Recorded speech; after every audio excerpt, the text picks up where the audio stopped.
ওয়াজের মাহফিল ছিল, একটা হুজুর বয়ান করতো, সারা রাত বয়ান করেছে, সারা রাত বয়ান করেছে বাপজান, সারা রাত বয়ান করেছে, সারা রাত বয়ান করে মানুষকে হিদায়ত করেছে।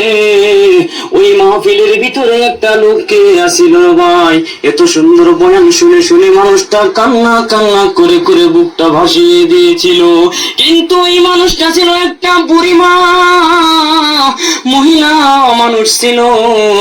কমিটির মানুষ যায় ওই মহিলাকে বলছিল, বুড়িমা বুড়িমা, আপনাদের প্যান্ডেল হইছে পর্দার আড়ালে, আপনি কেন পুরুষের প্যান্ডেলে বসে আছেন?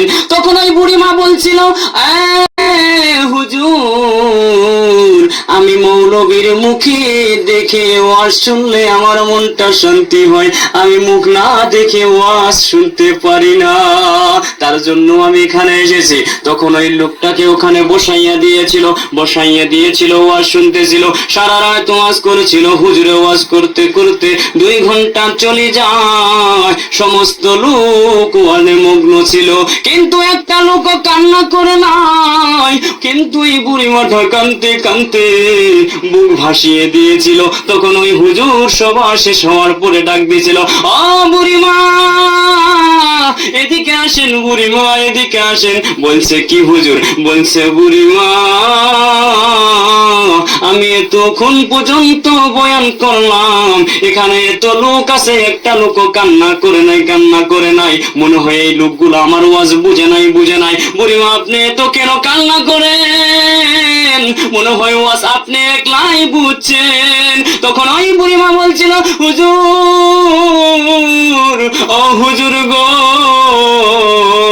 আমার কথাটা শুনেন। হুজুর বলছে বলো।